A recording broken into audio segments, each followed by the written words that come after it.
Apocalipse capítulo 3, irmãos, é o texto da nossa mensagem de hoje à noite. Nós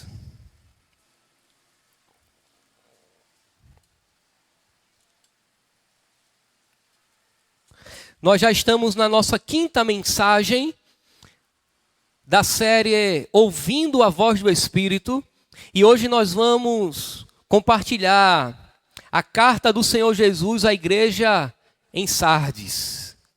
Eu quero ler com os irmãos Apocalipse capítulo 3, a partir do verso 1 até o verso 6. É a leitura do momento.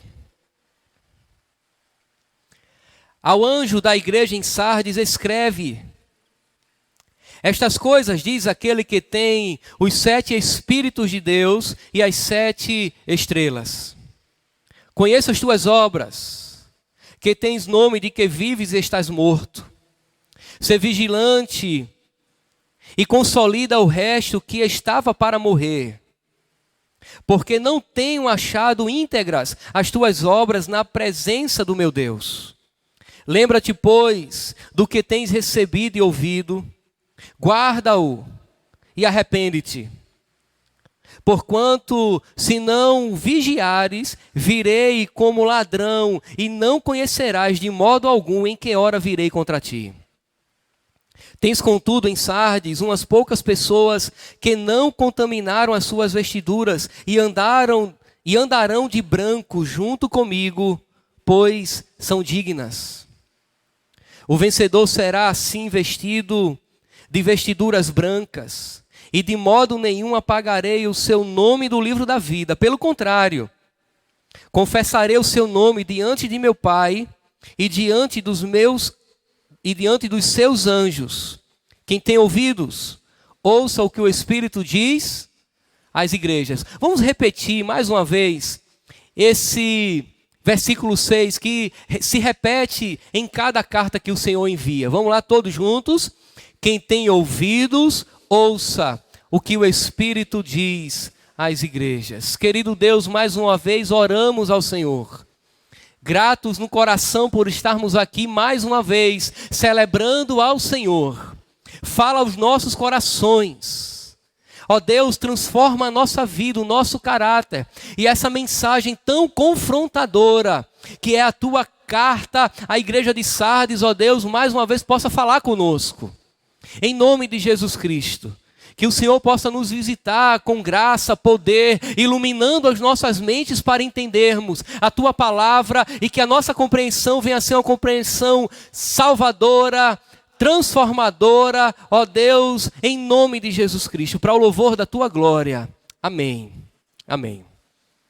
Amados irmãos, a história da igreja de Sardes não é diferente da história das outras igrejas que abordamos até aqui. A igreja ou a história da igreja se confunde com a história do lugar onde ela está inserida. A igreja se confunde com a cidade onde ela habita. A manifestação de pecado que acontece no contexto social da época se revela dentro da igreja. De maneira que, não fugindo à regra, a história da igreja de Sardes tem muito a ver com a história da cidade de Sardes. A glória da cidade de Sardes estava no passado. Sardes era uma cidade situada no alto de uma colina.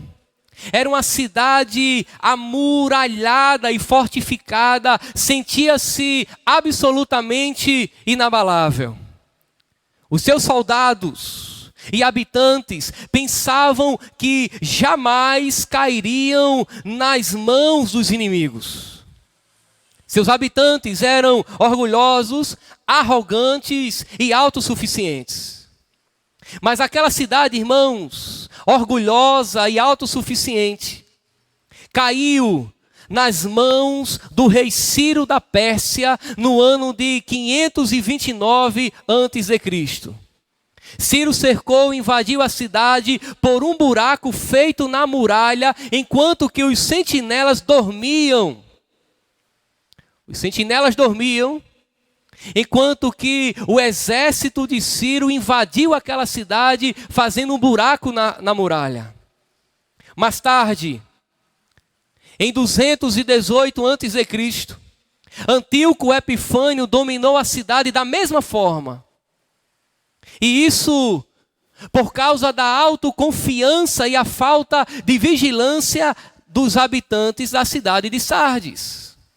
Os membros, irmãos, dessa igreja entenderam claramente, eles entenderam muito bem o que Jesus estava dizendo quando afirmou lá no verso 3, sede vigilantes, senão virei a ti como ladrão de noite. Eles sabiam que eram ser pegos de surpresa, porque a sua autoconfiança havia tirado deles a capacidade de vigiar e foram tomados por 2 vezes por conta da sua própria prepotência. A cidade foi reconstruída no período de Alexandre Magno e dedicada à deusa Cibele. Essa divindade era a padroeira daquela cidade de Sardes. Era acreditado a ela um poder especial de restaurar a vida aos mortos. Eles acreditavam que Cibele tinha a capacidade de reavivar as pessoas, de trazer novamente à vida aqueles que estavam mortos. No ano 17, isso já depois de Cristo, Sardes foi parcialmente destruída por um terremoto e reconstruída pelo imperador Tibério César.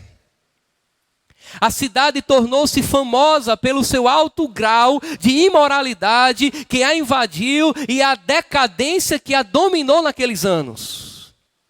A fama daquela cidade, irmãos, não era a melhor. Ela ficou famosa por conta da sua imoralidade. De maneira que quando João escreve esta carta, revelada a ele pelo próprio Jesus Cristo, Sardes era uma cidade rica, mas totalmente depravada. Sua glória estava no passado e seus habitantes entregavam-se agora aos encantos de uma vida de luxúria e de prazer. O que era infelizmente comum aos povos pagãos da antiguidade, e o infelizmente é a mesma realidade do hoje e do aqui e agora. Imoralidade, idolatria, depravação, mundanismo, nós encontramos em todo lugar do mundo. A igreja, irmãos, tornou-se, infelizmente, parecida com a cidade. Ao invés da igreja de Sardes influenciar a cidade onde ela estava inserida, a cidade influenciou a igreja. Ao invés da igreja avançar influenciando o mundo entrou dentro da igreja. Aconteceu o inverso. As coisas foram invertidas. A igreja que tinha a prerrogativa de influenciar o mundo, proclamando a glória de Cristo, dizendo que há uma alternativa de uma vida santa e há salvação para os perdidos, infelizmente ela foi absolvida pelo mundanismo. É nesse contexto, irmãos, que vemos Jesus enviando esta carta a esta igreja. Sardes era uma poderosa igreja, dona de um grande nome, uma igreja que tinha nome e fama, mas não tinha vida. Observe o verso 1, a parte B. Conheço as tuas obras, que tens nome de que vives, mas estás morta. Tem nomes de que vive e estás morta. Ou seja, ela tinha um nome, ela tinha fama, mas era morta. Ela tinha uma aparência de viva, mas era morta. E daí, irmãos, a grande questão é que nós podemos avaliar superficialmente a igreja e ter impressões erradas acerca dela. Nós podemos avaliar a igreja por sua fama, por sua opulência, pelo seu status social naquela cidade, mas é Cristo quem avalia verdadeiramente a igreja. É Cristo quem conhece. É por isso que essa expressão, eu conheço, eu conheço, eu conheço, se repete em cada carta que Jesus envia, porque os seus olhos são como chama de fogo, ele prescruta e conhece a intimidade da igreja. A esta igreja, Jesus envia uma mensagem revelando a necessidade imperativa de um poderoso avivamento. Jesus reconhece que aquela igreja, apesar de aparentar ser viva, ela era morta e a única solução era um avivamento produzido pelo próprio Jesus. E daí eu me lembro das palavras do Dr. Shedd, quando ele diz que avivamento é a resposta soberana de Deus ao clamor da igreja. A igreja tem que desejar o avivamento, mas é Cristo quem produz o avivamento. Aquela igreja precisava de avivamento. E eu me atrevo a dizer que a nossa igreja precisa de avivamento. Qualquer uma igreja que se encontre em condições semelhantes necessita de avivamento. Nós precisamos, irmãos, sermos avivados. É necessário que haja luz na nossa mente à medida em que aprendemos as Escrituras, mas isso não é apenas, ou isso não é o suficiente, é necessário que haja fogo no coração. Luz na mente, fogo no coração. A igreja de Sardes substituía a genuína experiência espiritual por algo simulado pelo teatro, pela fantasia. A igreja estava, irmãos, caindo numa lerdeza espiritual e precisava de avivamento. Portanto, a grande verdade nessa noite é que ao sermos confrontados por aquele que anda no meio dos candeeiros, precisamos também tomar conhecimento da nossa necessidade de avivamento hoje. Precisamos tomar consciência da necessidade de avivamento hoje, no aqui e agora. Portanto, irmãos, em primeiro lugar, o texto revela Jesus. O texto revela as credenciais do mensageiro. Observe o verso 1 mais uma vez. Estas coisas diz aquele que tem os 7 Espíritos de Deus e as 7 estrelas. Aquele que tem os 7 Espíritos de Deus é Jesus Cristo.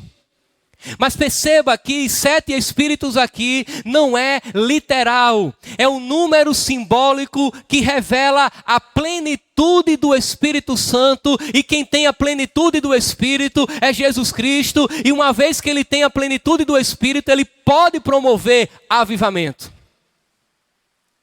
Ele tem as 7 estrelas na mão, que no contexto já vimos no capítulo 1, significa os 7 anjos das 7 igrejas. De maneira, irmãos, que ele tem a capacidade de promover avivamento, porque ele tem a igreja e a liderança da igreja nas suas mãos. Jesus mostra, em primeiro lugar, a necessidade de avivamento. Jesus, irmãos, deixa claro que o avivamento é necessário quando há crentes que só têm o nome no rol de membros da igreja, mas ainda são mortos espirituais, ou seja, ainda não são convertidos. Aquele grupo que tem o nome no livro do rol de membros da igreja, mas os seus nomes ainda não estão escritos no livro da vida. Aquela igreja que tem um indivíduo que é batizado, que frequenta a igreja, mas ele ainda não frequenta as regiões celestiais. E é o próprio Jesus quem diz isso no capítulo 3 do verso 1. Conheço as tuas obras, que tens nome de que vives, mas e estás morto. A igreja de Sardes, irmãos, vivia de aparências. A igreja tinha adquirido um nome. A igreja gozava ou desfrutava de grande reputação na cidade. Não havia naquela igreja nenhuma falsa doutrina. Não havia naquela igreja nenhuma Jezabel ensinando falsa doutrina no púlpito. Não havia doutrina de Balaão. Não havia doutrina dos nicolaítas. Mas faltava vida. De maneira que a igreja pode ser teologicamente correta, mas não ter fervor. É o risco que nós corremos. Nós podemos aprender corretamente as Escrituras, mas não ter fervor no coração. Não se ouve falar naquela igreja de nenhuma falsa doutrina.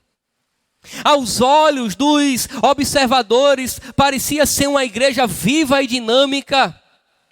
Tudo na igreja sugeria vida e vigor, mas segundo a avaliação do Senhor Jesus, havia morte.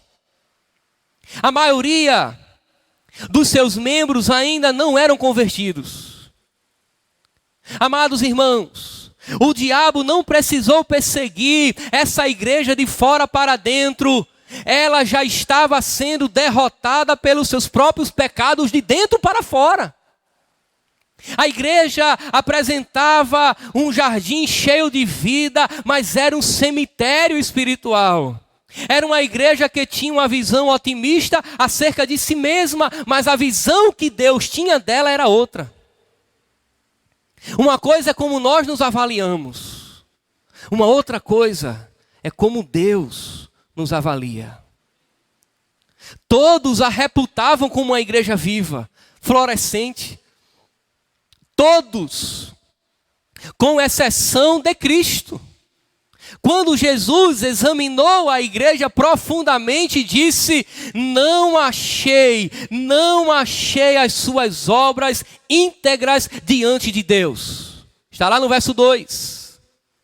Não achei as vossas obras íntegras diante de Deus.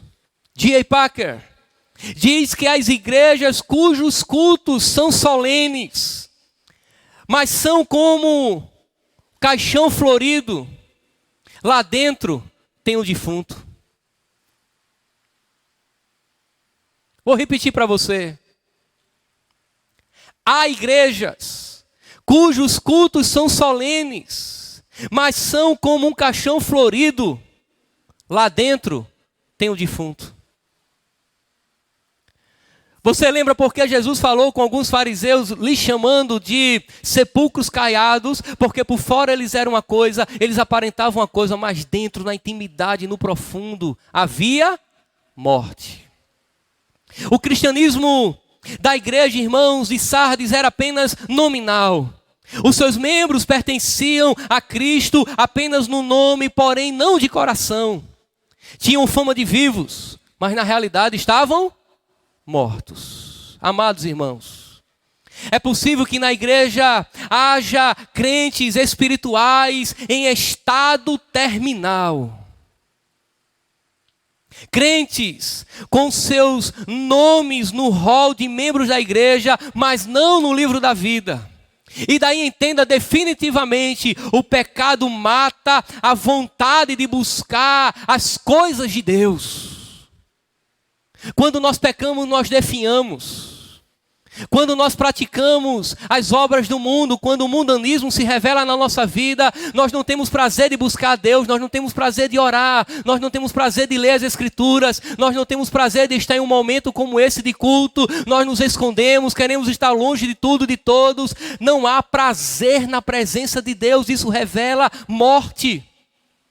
Jesus deixa claro que há crentes que, embora estejam em atividade na igreja, não levam uma vida íntegra. Vive na obscuridade do seu pecado, ocultando o seu pecado, com a falsa ilusão de que ninguém está vendo quando que os olhos do Senhor estão sobre ele. Verso 2. Ser vigilante e consolida o resto que estava para morrer, porque não tenho achado íntegras as tuas obras na presença do meu Deus. É Jesus quem está dizendo. Esses crentes, irmãos, têm vida dupla. Suas obras não são íntegras. Eles buscam a sua própria glória e não a glória de Cristo. Honram a Deus com seus lábios, mas o coração está longe do Senhor, conforme Isaías fala em seu livro. Os cultos são solenes, mas sem vida, são vazios, não têm significados. São palavras lançadas ao vento. As pessoas olham de fora para dentro e não percebem que há uma manifestação do poder de Deus nesse lugar, porque Deus não opera onde há pecado.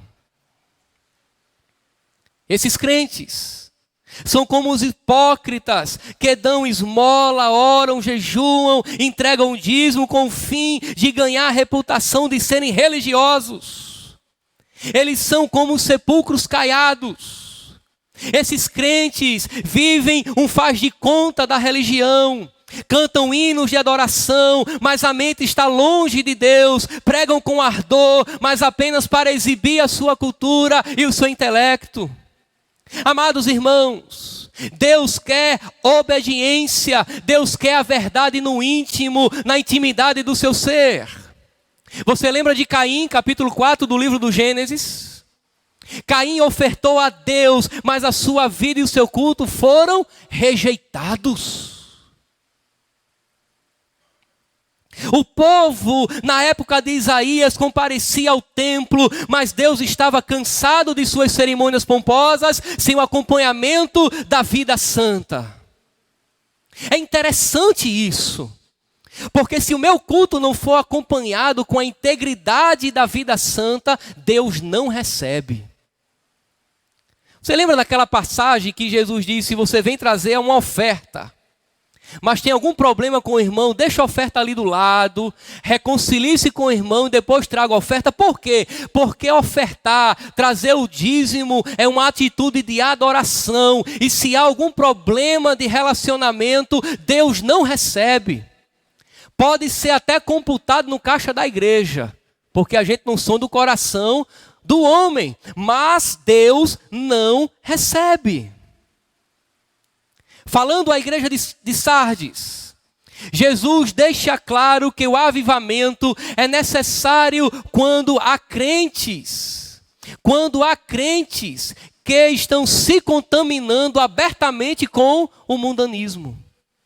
Observe o verso 4 mais uma vez. Tens, contudo, em Sardes, umas poucas pessoas que não contaminaram as suas vestiduras e andarão de branco junto comigo, pois são dignas. O pecado, irmãos, tinha se infiltrado na igreja. Por baixo da aparência piedosa daquela respeitável congregação, havia impureza escondida na vida de seus membros. Eles viviam uma vida moralmente frouxa, libertina. O mundo estava entrando dentro da igreja. A igreja estava se tornando amiga do mundo, amando o mundo e se conformando com ele. O fermento do mundanismo estava se espalhando e levedando toda a massa, contaminando a vida da igreja. Agora, o interessante e o mais assustador é que o texto não diz que era todo mundo que estava se envolvendo com o pecado do mundanismo.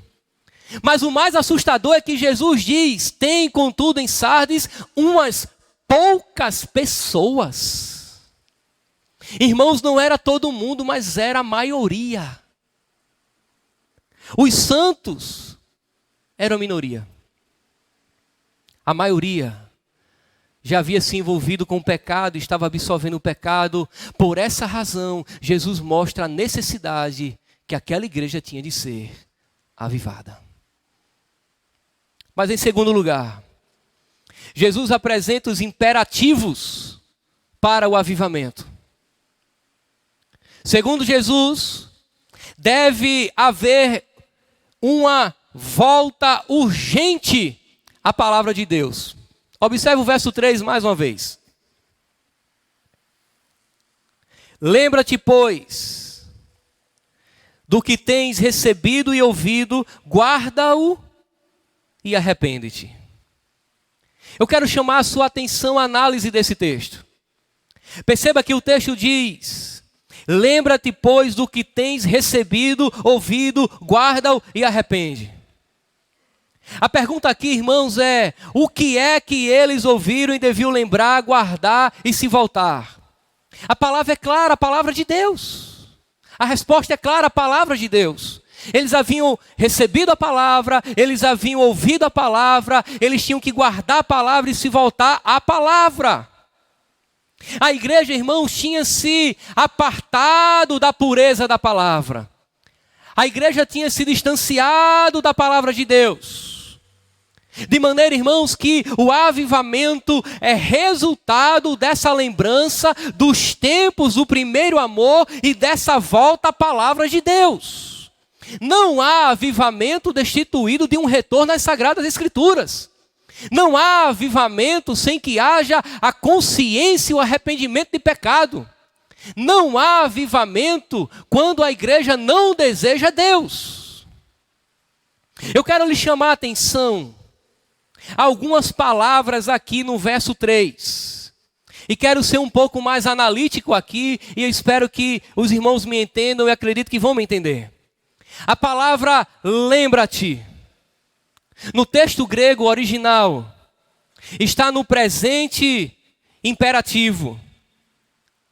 É a mesma coisa que dizer segue recordando, nunca esqueça de recordar. A palavra arrepende-te está no aoristo, também é um imperativo, é uma ação completa, se arrependa completamente. Um momento de fazer opção e deixar o mundo para trás, um corte radical com o estilo de vida mundano. Mas o texto também diz, guarda-o. Está no presente, o imperativo. É igual a não deixe de guardar o evangelho. Guarde-o.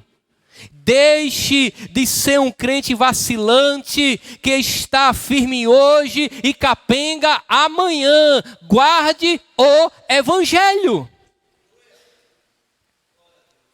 É essa palavra de Jesus, irmãos, é dura, mas é necessária para que haja santidade na sua igreja. Porque Ele é quem avalia a igreja. É Ele quem conhece a igreja. Amados irmãos, o primeiro sinal de avivamento é a volta do povo à sua palavra. Começam a se dedicar ao estudo das Escrituras.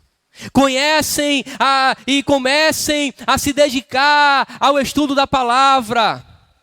A igreja, irmãos, ela tem que abandonar a preguiça espiritual, a preguiça intelectual e se dedicar ao estudo da palavra de Deus. E nós temos tentado promover isso para essa igreja. Em todos os momentos de culto tem sempre uma mensagem expositiva, sistemática, em sequência, para que possamos aprender e aprender bem a palavra de Deus. Sábado à noite, o pastor Jamerson iniciou uma série de exposições do Novo Testamento. Domingo pela manhã, a autobiografia de Deus é a série. Domingo à noite, ouvindo a voz do Espírito, de maneira que nós temos 3 séries de mensagens bíblicas em cada culto, sendo aplicada à vida da igreja, para a edificação da igreja e para a glória de Deus. O segundo imperativo é uma volta à vigilância espiritual. E você acompanha comigo o verso 2. Ser vigilante é a primeira frase. A cidade, irmãos, de Sardes fora invadida e dominada 2 vezes pelos inimigos, porque se sentia muito segura e não vigiou. Jesus alerta a igreja que se ela não vigiar, se ela não acordar, ele virá a ela como ladrão de noite inesperadamente. Jesus não está dizendo que ele é um ladrão. Quando ele diz que ele virá como ladrão, ele está dizendo que ele virá de surpresa. Tem que vigiar, porque o Senhor pode surgir a qualquer momento e nós temos que, nessa ocasião, aguardarmos o Senhor em santidade, prepararmos para desfrutarmos da vida eterna. Amados irmãos, Jesus alerta Jesus alerta a igreja que se ela não vigiar, se ela não acordar, ele virá inesperadamente e daí, certamente, exercerá juízo. Para aqueles que pensam que estão salvos, mas ainda não se converteram, aquele dia, irmão, será dia de trevas e não de luz. Mateus capítulo 7, os versos 21 a 23, Jesus deixa isso claro. Aquelas pessoas que se apresentarão diante dele e dirão: Senhor, Senhor. E a resposta dele será: apartai-vos de mim. Não será de luz, será de trevas. A igreja, irmãos, precisa estar vigilante. A igreja precisa estar vigilante contra as ciladas de Satanás, contra a tentação do pecado. E aqui, irmãos, vai um conselho. E conselho é bom e vindo da parte de Deus melhor. Fuja de lugares, fuja de situações, fuja de pessoas que podem lhe levar ao pecado. Bote o pé onde Deus põe o pé. Se aproxime de pessoas que Deus se aproxima. Aproxime-se de pessoas que possam agregar valor à sua vida. Abomine o pecado. Se aproxime de Deus. Cuidado com a vaidade do mundo. Cuidado com o mundanismo. Nem tudo que brilha vem do Pai das luzes. Porque o pecado, irmãos, é sedutor. É por isso que o homem está preso a ele. Alguns membros da igreja de Sardes estavam sonolentos, letárgicos. É como se eles estivessem anestesiados. E Jesus os exorta a se levantar dessa letargia, desse sono, dessa inércia. Algo semelhante que o apóstolo Paulo diz quando ele escreve a sua carta aos Efésios, no capítulo 5, verso 14. Levanta de dentre os mortos. É como que se as pessoas estivessem vivas, mas dormindo em cima de sepulcros. Vivas, mas no lugar dos mortos. E infelizmente, irmãos, há crentes que estão dormindo espiritualmente. São e estão acomodados. São indiferentes. Indiferentes às coisas de Deus. Não têm apetite espiritual, não vibram com as coisas celestiais. Precisam vigiar, precisam orar. Precisam vigiar e orar, irmãos, porque os tempos são maus. As pressões são muitas, os perigos são sutis. O diabo não atacou a igreja de Sardes com a perseguição, nem com a heresia, mas minou a igreja com mundanismo. E o mundanismo só entra dentro da igreja se a igreja abrir as portas. Talvez, irmãos, o nosso problema, ou talvez o nosso problema, o problema de nossa igreja, não seja necessariamente o ataque violento do mundo, mas a nossa amizade a ele. Porque às vezes o mundo não ataca a igreja, porque não precisa. O mundo ataca a igreja quando a igreja é inimiga do mundo. Mas se a igreja for amiga do mundo, for aliada ao mundo, e entenda o mundo como sistema de pecado, nós nunca iremos sofrer um ataque, se já somos aliados. Mas se nós nos opormos ao mundo, nós seremos atacados, mas permaneceremos, porque a Bíblia diz que as portas do inferno não prevalecerão contra a igreja. O terceiro imperativo é uma volta à santidade. E daí você acompanha mais uma vez o verso 4. Havia naquela igreja umas poucas pessoas. Ainda havia algumas pessoas que permaneciam fiéis a Cristo. Embora, irmãos, a igreja estivesse cheia, havia apenas poucos que eram crentes verdadeiros e que não haviam se contaminado com o mundo. A maioria dos crentes estavam vivendo com vestes manchadas. E a linguagem aqui de contaminar suas vestes aponta não necessariamente para uma veste suja, literalmente, mas para uma natureza em pecado. Para uma vida longe da santidade. Aponta para a impureza, para o mundanismo. Aponta para obras sem integridade, aponta para caráter distorcido, aponta para motivações erradas, aponta para a ausência de vida santa e reta. Quando a gente fala de santidade, entenda que nenhum de nós, nem eu nem você, nós nunca seremos santos por nós mesmos. É bem verdade, irmãos, que deve haver um esforço de minha parte para fugir do pecado e permanecer em santidade. Mas nós contamos com o Espírito Santo de Deus. Ele nos santifica, Ele nos auxilia. Ele sinaliza na nossa mente quando erramos e nos conduz ao arrependimento. Mas ao mesmo tempo eu tenho que me dispor, eu tenho que me arrepender, eu tenho que desejar a santidade. O que é santidade? Tente ter uma somente com Deus. Tente pensar no que Deus pensa. Tente pôr a mão onde Deus põe a mão. Tente pôr os seus pés onde Deus certamente poria os seus pés. É agir como Deus age. É falar como Deus fala. É pensar como Ele pensa. E você vai saber como Deus fala, como Deus pensa, como Deus anda, tendo contato com a sua palavra, que é a sua autobiografia. Aí você conhece a Deus. E você passa a saber como Deus pensa, como Deus age, como Deus anda. A integridade de Deus lhe constrange a ponto de você desejar ser parecido com Ele. Mas tem um terceiro detalhe aqui no texto. Jesus se apresenta como o agente do avivamento. Já falei aos irmãos que nós não produzimos o avivamento. Foi comum e se tornou-se comum em anos passados, aqui no Brasil, algumas pessoas pregarem que nós temos a capacidade de produzir o avivamento.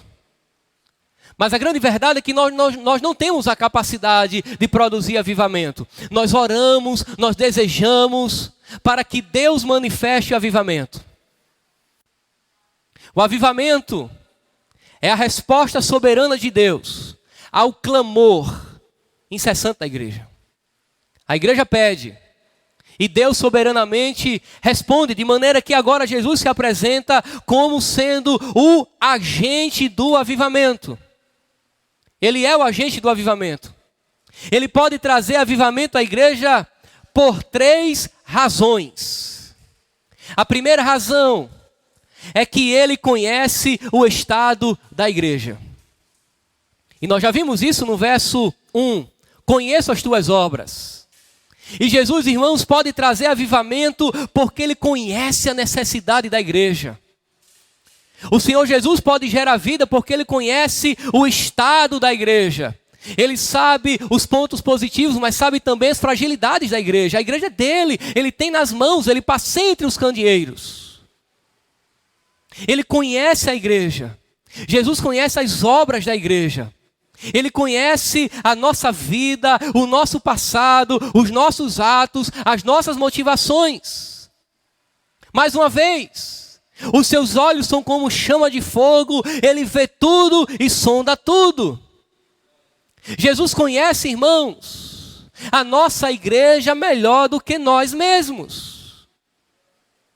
Ele sabe quem somos, sabe como estamos e do que precisamos. Antes de você orar, ele já sabe. Antes que a palavra chegue na sua boca, ele já conhece. Ele sabe a sua necessidade. Ele sabe que você precisa de vida, Ele sabe que eu preciso de vida, Ele sabe que eu preciso de arrependimento, Ele sabe que você precisa de arrependimento, Ele sabe que nós, enquanto igreja, precisamos ser mais fiéis, mas por poder e força do nosso próprio braço, nós vamos naufragar. Mas se Ele derramar avivamento, se o Seu Espírito se mover entre nós, nós triunfaremos com Ele na glória. O que nós precisamos, irmãos, é sermos impactados pelo poder de Deus. Precisamos desejar isso. Precisamos nos apresentar em condições a glorificarmos a Deus. A segunda razão é que Jesus é o dono da igreja. Fica claro quando ele diz que tem as 7 estrelas nas mãos, na sua mão. Fica claro quando ele diz que anda entre os candeeiros. Ele tem as 7 estrelas. As 7 estrelas são os anjos das 7 igrejas. As 7 estrelas estão nas mãos de Jesus. Ele tem autoridade e poder para restaurar a sua igreja. Ele disse que as portas do inferno não prevaleceriam contra a sua igreja. Amados irmãos, é Jesus quem tem poder para tirar a igreja das cinzas. Ou Ele faz, ou nenhum outro movimento produzido pelos homens terá capacidade. A terceira razão é que é Jesus quem pode reavivar a igreja por meio do seu Espírito. E aí eu quero lhe chamar a atenção mais uma vez ao verso 1, quando o texto diz que quem está falando é aquele que tem os 7 Espíritos de Deus. Repetindo, não quer dizer que Deus tem 7 Espíritos. No livro do Apocalipse, o número 7 é o símbolo da perfeição, da plenitude, da completude. E daí quando Jesus diz que ele tem os 7 Espíritos de Deus na mão, ele está dizendo que tem a plenitude do Espírito, a completude do Espírito.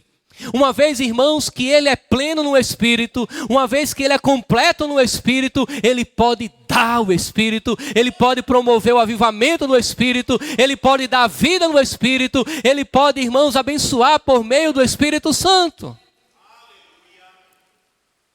Paulo disse, e não vos embriagueis com vinho, mas sede cheio do Espírito Santo. O texto ali, irmãos, está no imperativo. O imperativo é uma ordem, de maneira que uma igreja que não é cheia do Espírito Santo está em pecado. É sério? É. Se o texto é um imperativo, se é uma ordem, eu quero dizer que nós estamos em pecado. Porque a ordem de Deus, quando não obedecida, é transgressão. É um imperativo, sede sempre cheio do Espírito, o texto de Efésios capítulo 5. Nós temos, irmãos, que declarar a nossa sede de Deus. Nós temos que entender que Deus pode derramar do seu Espírito sobre nós, mudar a nossa realidade de vida. Você precisa receber de Deus o avivamento. A nossa igreja precisa receber de Deus o avivamento, mas não, irmãos, o avivamento que nos leva a emoções, a frenesi, a arrepios, a movimentos estranhos que não estão compatíveis à palavra de Deus. Um avivamento que nos faz viver uma vida à altura do Evangelho, que nos faz enxergar as coisas que estão à nossa volta com as lentes do Evangelho, da palavra de Deus. Um avivamento que nos faz, irmãos, enxergar o mundo em nossa volta a partir da ótica divina. Um avivamento que muda a nossa cosmovisão de mundo, que nos dá percepções espirituais, que nos dá a capacidade de discernir as circunstâncias, os tempos, os dias, os espíritos, que enche o nosso coração de intrepidez, de coragem para testemunhar do Evangelho, mesmo que a minha vida seja posta em risco. Nós precisamos desse avivamento. Jesus tem e oferece a plenitude do Espírito Santo à igreja. Ele tem os 7 Espíritos de Deus. Jesus, irmãos, é quem aviva a igreja, porque o Espírito Santo é dele. O Espírito Santo também é Deus. E quando ele sopra, a igreja morta e moribunda se levanta. Você já viu alguém enfermo numa cama, definhando, e de repente a equipe médica consegue diagnosticar a sua enfermidade e aplica a medicação certa? De repente aquela pessoa levanta do leito. Uma igreja fria, doente, moribunda, ela precisa beber do Espírito Santo. Ela precisa se aproximar de Cristo para que haja vida nela novamente. E daí, irmãos, quando ele sopra, a nossa adoração formal passa a ter vida exuberante. Quando ele sopra, os crentes têm deleite na oração. Quando ele sopra, os crentes são tomados por uma alegria contagiante, indizível. Quando ele sopra, os crentes testemunham de Cristo com poder. Porque há vida onde havia morte. Mas em quarto lugar, Jesus apresenta as bênçãos do avivamento. A primeira bênção, irmãos, é a santidade. Santidade agora é garantia de glória no futuro. Observe o verso 5. O vencedor será assim vestido de vestiduras brancas. Perceba que há um contraste aqui no texto. O verso 4 diz que havia aqueles que contaminaram as suas vestes. Mas aqueles que não contaminaram as suas vestes, o vencedor será assim vestido de vestiduras brancas. A linguagem é figurada, o gênero é apocalíptico, logo aponta para integridade, santidade. Santidade, irmãos, no aqui e agora, é garantia de glória futura. A maioria, repito, dos crentes de Sardes tinham contaminado as suas vestiduras, isso é, haviam se contaminado com o pecado. Mas o vencedor receberia vestes brancas, é o símbolo, irmãos, da festa, da pureza, da felicidade, da vitória, do deleite pleno no céu. Mas é para o vencedor, para aquele que vence o mundo. Sem santificação, irmãos, diz o autor aos Hebreus, ninguém verá o Senhor. Sem vida com Deus aqui não haverá vida com Deus no céu. Sem santidade na terra não haverá glória no céu. A segunda bênção do avivamento é que quem não se envergonha de Cristo agora, terá seu nome proclamado no céu por Cristo. Verso 5 de novo. E de modo nenhum apagarei o seu nome no livro da vida. Pelo contrário, confessarei o seu nome diante de meu Pai e diante de seus anjos. Uma forma de negarmos Cristo no aqui e agora é pecando. Se não negarmos Cristo com o nosso pecado, Ele proclamará o nosso nome no céu. Você sabe que quando uma pessoa morre, nós tiramos o atestado de óbito, não é assim? O nome ou os nomes dos mortos não constam no registro do livro dos vivos. Ele está no livro do óbito. Mas Jesus diz que o salvo jamais será tirado do livro da vida. Nós seremos encontrados no livro da vida e não no obituário. Não no livro dos mortos, mas no livro dos vivos. Amados irmãos, aqueles que estão mortos espiritualmente e negam a Cristo nessa vida, não têm os seus nomes escritos no livro da vida. Mas aqueles que confessam a Cristo e não se envergonham do seu nome, terão seus nomes confirmados no livro da vida e seus nomes confessados diante do Pai e dos seres celestiais. Amada igreja, aqui eu encerro. Que possamos buscar de Deus esse avivamento. Esse avivamento, irmãos, que inflama os nossos corações, que alcança todas as áreas da nossa vida. E daí Jesus encerra com a frase, que é mais do que uma frase de efeito. Ele encerra dizendo: quem tem ouvidos, ouça o que o Espírito diz à igreja. Que Deus, irmãos, possa enviar avivamento sobre nós nesses dias. Que Deus possa enviar um poderoso avivamento sobre as nossas vidas.